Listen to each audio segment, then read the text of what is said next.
अस्सलाम वालेकुम, welcome back to super learning. और इलस्ट्रेटर में आज हम सीखेंगे पाथ फाइंडर। बहुत ही यूज़फुल फीचर है, बहुत इंपॉर्टेंट है। पाथ फाइंडर राइट साइड पर आप देखें तो यहाँ पर आपको पाथ फाइंडर पैनल्स में नज़र आ जाएगा। बट अगर आपको यहाँ पर ये नहीं दिख रहा, नज़र नहीं आ रहा, यहाँ पर शो नहीं हो रहा, तो आप विंडो से जाकर पाथ फाइंडर को यहाँ पर ऐड कर सकते हैं। ये आपका पाथ फाइंडर है। आप शॉर्टकट की का इस्तेमाल कर सकते हैं, कंट्रोल शिफ्ट F9 के साथ। या आप इस पर क्लिक करेंगे तो आपका पाथ फाइंडर शो हो जाएगा और आप इस पाथ फाइंडर को यहाँ पर ड्रैग करके जब ये ब्लू एरिया आए, ब्लू एरिया शो हो जाए, हाईलाइट हो जाए, तो आप इस पर आकर इसे छोड़ देंगे तो यहाँ फिक्स हो जाएगा। उसके बाद आप इस पर क्लिक करेंगे तो इसमें मज़ीद कुछ ऑप्शंस शो हो रहे हैं और इनको एक एक करके हम इन शेप्स पर अप्लाई करेंगे। शेप्स इसलिए पहले ड्रॉ कर लिए ताकि हमारा टाइम बचे और वीडियो बहुत ज़्यादा लंबी ना हो और आप लोग बोर ना हो। स्टार्ट करते हैं वीडियो को। सबसे पहले जो हमारे पास ऑप्शन शो हो रहा है वो है यूनाइट। अगर हम इन दो शेप्स को, ये फर्स्ट शेप है, हमारे दो शेप्स हैं, एक पॉलीगॉन और एक हमारे पास रेक्टेंगल शो हो रहा है।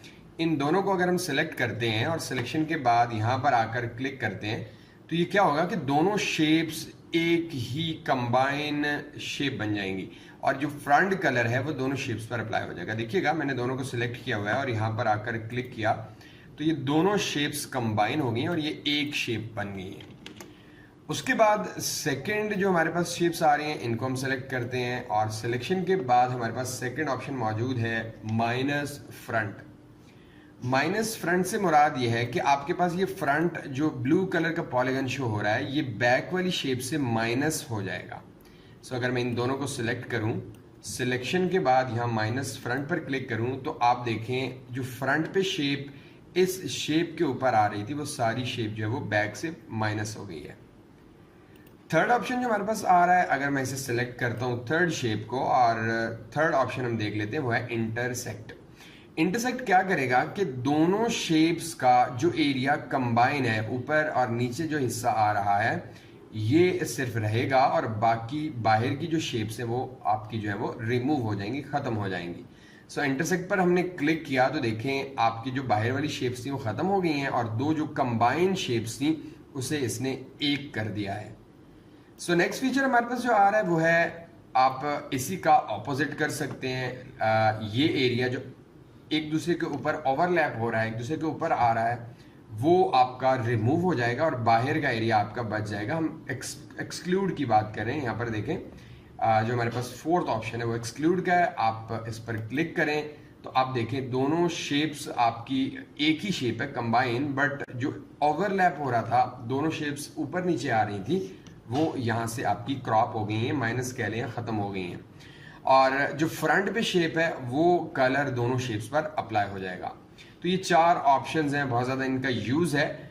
बॉटम पे जो ऑप्शंस आ रहे हैं इसमें डिवाइड फर्स्ट पे आ रहा है। अगर मैं इन दोनों शेप्स को सिलेक्ट करता हूँ, सिलेक्शन के बाद अब देखिए आपके पास एक पार्ट ये आ रहा है आउट ऑफ शेप, एक पार्ट ये आ रहा है और एक पार्ट ये आ रहा है। ये तीनों पार्ट्स डिवाइड हो जाएंगे, अलग अलग हो जाएंगे। देखें कैसे, जैसे मैंने इस डिवाइड पर क्लिक किया, क्लिक करने के बाद याद रखें ये बॉटम के जितने भी ऑप्शंस हैं ये अप्लाई करके आपको शेप्स को दोबारा से अनग्रुप करना पड़ेगा और अनग्रुप की शॉर्टकट की है कंट्रोल शिफ्ट जी और आप राइट क्लिक करके भी ग्रुप कर सकते हैं। आप देखें ये शेप आपकी अलग हो गई है, ये शेप आपकी अलग हो गई है और ये शेप आपकी अलग हो गई है। लेकिन याद रखें ये अप्लाई करके अनग्रुप करना मत भूलिएगा। आप देखें तीनों शेप्स आपकी अलग अलग हो गई हैं, डिवाइड हो गई हैं। नेक्स्ट जो हमारे पास शेप्स आ रही हैं, इन शेप्स की बात करें, सिलेक्ट करें और नेक्स्ट ऑप्शन की बात करें तो हमारे पास ऑप्शन आ रहा है ट्रिम। अगर आप इस पर क्लिक करते हैं तो दोनों ऑब्जेक्ट्स जो है वो ये फ्रंट वाली शेप बैक वाली शेप से ट्रिम हो जाएगी और दोनों का कलर भी अलग अलग रहेगा। अगर मैं राइट क्लिक करके अनग्रुप करूं या कंट्रोल शिफ्ट जी प्रेस कर सकते हैं, अब आप देखें ये शेप जो है वो अलग हो गई है और ये शेप आपकी अलग हो गई। या माइनस हमने फ्रंट किया था तो उससे ये शेप जो है वो यहाँ से गायब हो गई है, लेकिन ये शेप भी रहेगी और ये बैक वाली शेप से ये एरिया जो है वो ट्रिम हो जाएगा। नेक्स्ट ऑप्शन देखते हैं और इन दोनों शेप्स को सिलेक्ट करते हैं और सिलेक्शन के बाद हमारे पास यहाँ पर एक और ऑप्शन आ रहा है, मर्ज का ऑप्शन। यूनाइट में क्या हो रहा था कि दोनों शेप्स आपकी जो है वो एक हो गई हैं, कंबाउंड हो गई हैं, आपकी कंबाइन हो गई हैं, मतलब एक ही शेप में चेंज हो गई हैं और फ्रंट वाली शेप का कलर बैक में भी फिल हो चुका था। लेकिन यहाँ पर इसका ऑपोजिट हो रहा है। देखिए अगर मैं इन दोनों को सिलेक्ट करता हूँ, सिलेक्शन के बाद यहाँ पर मर्ज पर क्लिक करता हूँ, तो इन दोनों के कलर चेंज नहीं हुए, ठीक है, और ये दोनों शेप्स मर्ज हो चुकी हैं। अगर मैं इसे अनग्रुप करूं तो आप देखें ये दोनों शेप्स अलग अलग भी हो गई हैं, लेकिन दोनों शेप्स आपकी जो है वो कलर उन्होंने चेंज नहीं किया। तो आप मर्ज भी कर सकते हैं। नेक्स्ट ऑप्शन हमारे पास जो आ रहा है, इस पर अगर आप इन दोनों शेप्स को सिलेक्ट करते हैं, सिलेक्शन के बाद आप क्रॉप करते हैं। जैसे ही आप क्रॉप पर क्लिक करते हैं तो क्या होगा कि जो शेप्स एक दूसरे के ऊपर ओवरलैप हो रही थी, याद रखें कि जो शेप्स एक दूसरे के ऊपर आ रही थी, जो एरिया शेप का एक दूसरे को ओवरलैप कर रहा था, उसमें बैक की शेप बच जाएगी और फ्रंट की जितना भी एरिया है वो सारा का सारा क्या हो जाएगा, क्रॉप हो जाएगा। आपकी स्क्रीन पर इसका रिजल्ट भी नजर आ रहा है। उसके बाद हमारे पास ऑप्शन आ रहा है जी आउटलाइन। अगर हम यहां बात करें आउटलाइन की, तो मैंने दोनों ऑब्जेक्ट्स को सेलेक्ट कर लिया है। ये इन शेप्स के फिल को खत्म करके इसकी सिर्फ आउटलाइन को शो कर देगा। सो हमारे पास पाथफाइंडर के अंदर जो लास्ट ऑप्शन आ रहा है वो है माइनस बैक।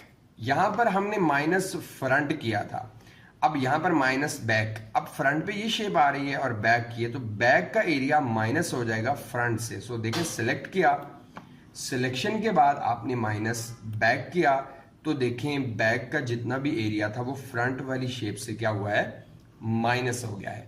तो ये आपका पाथ फाइंडर के अंदर जितने भी ऑप्शंस थे वो मैंने एक्सप्लेन किए हैं। अगर इनसे रिलेटेड कोई भी क्वेश्चन है तो आप कमेंट सेक्शन में पूछ सकते हैं। सो अगर एक और एग्जांपल आपको मैं दूं, अगर आपने एक ऑब्जेक्ट है, आपने एक सर्कल हम ड्रॉ कर लेते हैं और इस सर्कल को यहां पर मैं ड्रॉ कर लेता हूं। इसके अंदर मैं एक स्टार अप्लाई कर लेता हूँ, स्टार शेप ड्रॉ कर लेता हूँ यहाँ पर, और इसका कलर मैं कोई डिफरेंट दे देता हूँ, लाइक रेड कलर देख लेते हैं। ओके कर लिया। अब आपने क्या किया कि इन दोनों शेप्स को सिलेक्ट किया, और ये जो आपका रेड कलर का शेप है, स्टार है, इसे बैक वाली शेप से आप माइनस करेंगे तो देखें ये दरमियान में बिल्कुल गैप आ चुका है। अब अगर आप क्या करते हैं कि आप एक और शेप ड्रॉ करते हैं, लाइक अगेन मैं एक रेक्टेंगल ड्रॉ कर देता हूं, इसके अंदर मैं एक स्टार ड्रॉ कर देता हूं, बिल्कुल सेम वही चीज जो अभी मैंने बनाई है सर्कल के अंदर। अब क्या है कि मैं इसे कलर रेड दे देता हूं, या कोई भी कलर आप दे सकते हैं। अब इन दोनों शेप्स को अगर हम सिलेक्ट करते हैं, इन दोनों को, और हमने ये जो लास्ट एक्शन परफॉर्म किया है, अगर ये याद रखें ये सारे पाथ फाइंडर की बात हो रही है, पाथ फाइंडर के जितने भी एक्शंस हैं, अगर आप यही एक्शन इस पर रिपीट करना चाहते हैं तो आप अपने कीबोर्ड से कंट्रोल 4 प्रेस करेंगे। तो लास्ट टाइम जो आपने पाथ फाइंडर के जितने भी ऑप्शंस में से कोई ऑप्शन यूज किया होगा, वो ऑप्शन आपका इस पर भी अप्लाई हो जाएगा। तो ये थी हमारी आज की वीडियो। आई होप कि आपके लिए हेल्पफुल रहेगी। अगर वीडियो से रिलेटेड क्वेश्चन है कोई तो कमेंट सेक्शन में पूछें। फर्स्ट टाइम चैनल पर हैं तो चैनल को सब्सक्राइब करें ताकि मजीद इंटरेस्टिंग वीडियोस आप तक पहुंचती रहें। इंशाल्लाह नेक्स्ट वीडियो में कुछ नया लेकर आएंगे। अल्लाह हाफिज़, अस्सलाम वालेकुम।